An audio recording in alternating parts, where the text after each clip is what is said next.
Assalamualaikum warahmatullahi wabarakatuh. Kembali lagi ketemu dengan channelnya Winan Fish, teman-teman. Channel yang membahas tentang budidaya perikanan air tawar.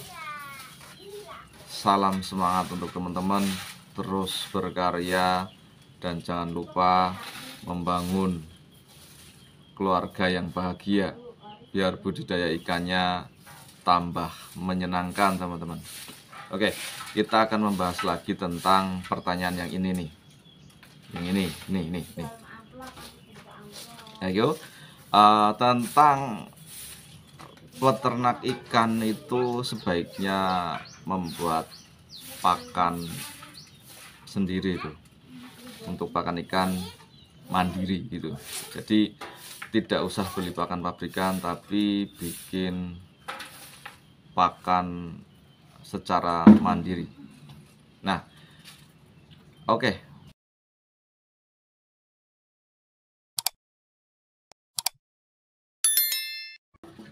Intinya benar ya teman-teman.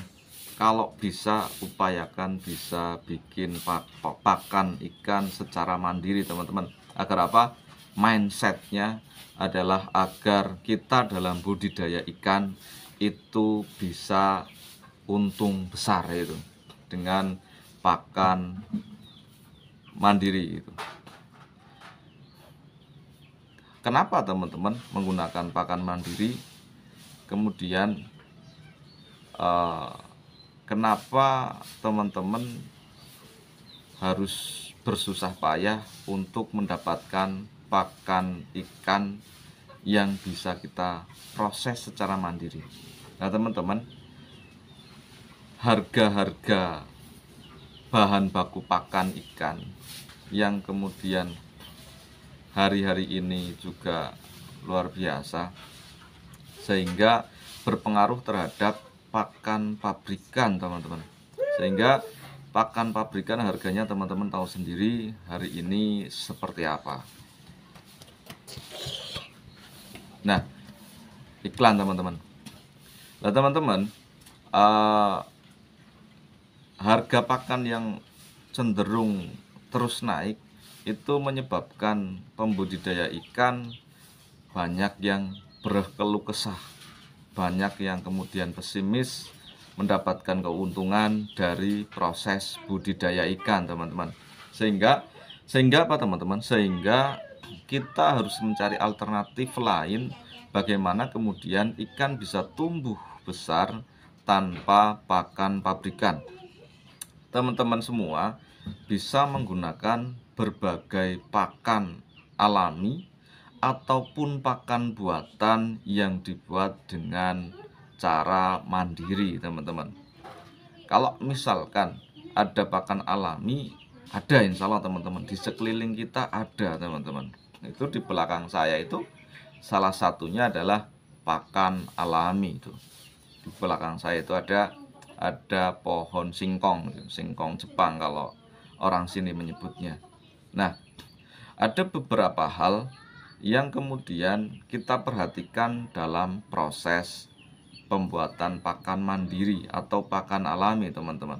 Ada beberapa jenis ikan yang perlu kita perhatikan. Bisa jadi ikan itu cocok dikasih pakan alami atau pakan mandiri yang kita buat bisa jadi tidak cocok. Nah, contohnya untuk ikan nila itu. Ikan nila kita kasih saja contoh untuk pakan alaminya. Teman-teman bisa menggunakan kalau yang kita mudah dapatkan adalah kangkung sebagai pakan alami untuk ikan nila, itu bisa teman-teman. Kemudian daun singkong juga bisa digunakan untuk pakan ikan nila. Nah, kemudian ada daun sente, bahkan sente ataupun talas itu juga bisa, teman-teman. Nah, lebih lagi ada pakan alami yang kemudian bisa kita budidayakan di kolam juga. Itu misalkan ada namanya wolvia ataupun lemna ataupun azolla. Itu nilai proteinnya lebih tinggi, teman-teman. Jadi teman-teman bisa memanfaatkan pakan alami itu untuk ikan nila ataupun ikan gurame. Nah teman-teman, silahkan manfaatkan pakan alami itu. Kalau misalkan ikannya ikan lele, belum tentu doyan dikasih pakan kangkung ataupun daun singkong. Azolla masih mending teman-teman.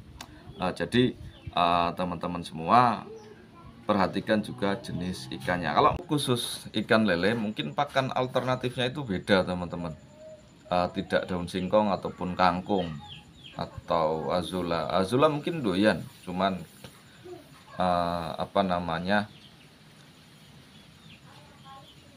pertama-tamanya mungkin tidak lahap itu. Ikan lelenya juga akan membaca ataupun mengira-ngira itu, mengira-ngira ini makanan apa itu. Nah, kalau misalkan kita kasih makanan buatan sendiri, makanan mandiri yang bisa kita bikin gitu dari bahan-bahan yang kita dapatkan atau ada di sekitar lingkungan kita, misalkan untuk pakan ikan lele. Nah, yang higienis ataupun yang tidak higienis itu bisa juga kita dapatkan. Yang tidak higienis misalkan pakan mandiri dari apa namanya, istilah kandang ayam gitu. Dari kandang ayam ini yang tidak higienis ya teman-teman. Teman-teman bisa nanti menyesuaikan dengan asumsi teman-teman. Biasanya dari ayam tiren gitu. Ayam tiren itu cukup dibakar atau digodok atau bahkan dicemplungin ke kolam apa adanya teman-teman. Tidak perlu macam-macam, tinggal masukkan ke dalam kolam. Itu bisa menjadi pakan tambahan untuk atau bahkan pakan pokok untuk ikan lele.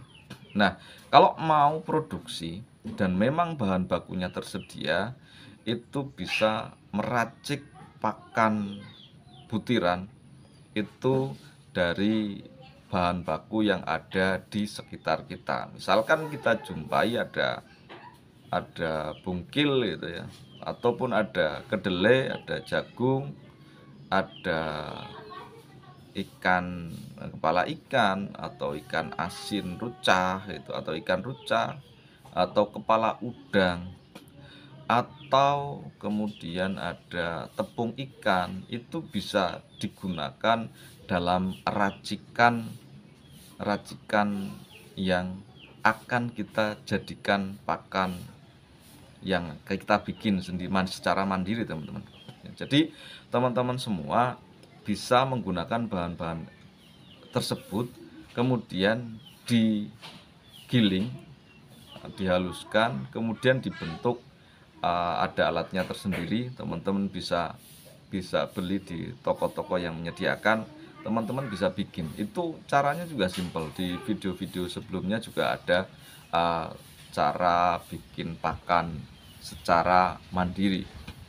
Bahan bakunya juga simpel. Kalau di teman saya belum bikin pakan secara mandiri teman-teman, mohon maaf. Jadi saya ceritanya di teman saya itu bahan bakunya cukup apa namanya, ikan rucah, ikan asin rucah, kemudian dicampur ayam tiren, kemudian dicampur bekatul dan ditambah azolla serta E4 dan tetes tebu. Itu jadi teman-teman. Digiling, kemudian kalau sudah digiling itu kemudian dibentuk seperti butiran-butiran itu. Tadinya sih memanjang tapi kemudian terputus-putus. Nah, itu jadilah butiran-butiran tersebut, kemudian dikeringkan baik dijemur ataupun disangrai teman-teman, sehingga pakan ini akan menjadi lebih awet dan tahan lama. Itu awet ya tahan lama, itu bisa digunakan untuk jangka waktu tertentu teman-teman. Kalau memang kapasitasnya perlu banyak, ya sesuaikan dengan bahan baku yang tersedia dan ikan yang dibudidayakan teman-teman.